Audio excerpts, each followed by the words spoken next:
मोदी ने बोला अब तक का सबसे बड़ा झूठ।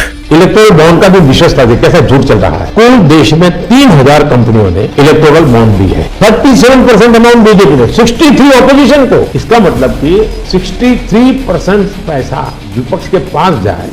देश के सामने बोला गया मोदी का यह अब तक का सबसे बड़ा झूठ है। जनता को धोखे में रखने के लिए जानबूझकर बोला गया सफेद झूठ। झूठ बोलो, बार बार झूठ बोलो, जो भी बोल सकते हैं सब झूठ बोलो। दुनिया का सबसे बड़ा इलेक्टोरल बॉन्ड का घोटाला करके अब मोदी से जवाब देते नहीं बन रहा तो वो झूठ से घोटाले को छुपाने की कोशिश में लगा है। मोदी ने अपने इंटरव्यू में कहा कि इलेक्टोरल बॉन्ड से बीजेपी को 37% पैसा मिला है।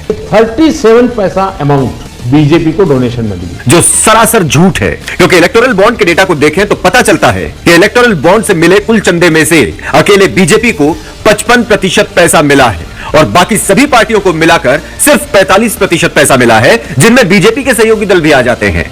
इतना ही नहीं, इलेक्टोरल बॉन्ड का खुलासा होने के बाद अब मोदी उल्टा धमकी देने पर उतर आया है।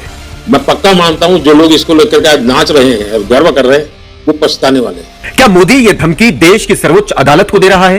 क्योंकि सुप्रीम कोर्ट ने ही इलेक्टोरल बॉन्ड को असंवैधानिक बताते हुए रद्द किया है। जिस इलेक्टोरल बॉन्ड को सुप्रीम कोर्ट ने फ्रॉड कहा, मोदी बड़ी बेशर्मी से उसे सक्सेस स्टोरी बता रहा है। यह तानाशाही नहीं तो और क्या है? क्या इस तरह की तानाशाही से चलेगा भारत? इलेक्टोरल बॉन्ड का डेटा चीख चीख कर कह रहा है कि यह दुनिया का सबसे बड़ा घोटाला है। मेघा इंजीनियरिंग ने बीजेपी को 140 करोड़ का चंदा इलेक्टोरल बॉन्ड से देकर महाराष्ट्र में 14,400 करोड़ के सरकारी ठेके लिए।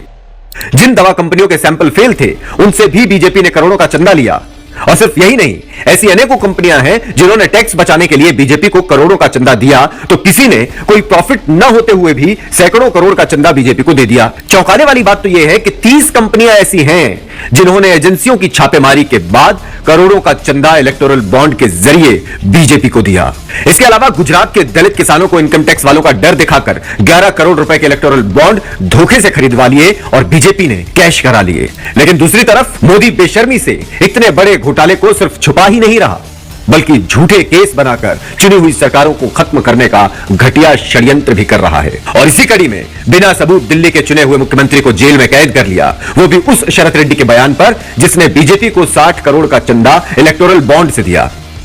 अब मोदी की असली सच्चाई जनता के सामने आ गई है। जनता इस तानाशाही को बर्दाश्त नहीं करेगी। अब जनता की बारी। जनता इस महा घोटाले का और अरविंद केजरीवाल की साजिशन हुई गिरफ्तारी का जवाब अपने वोट से देगी। जेल का जवाब वोट से।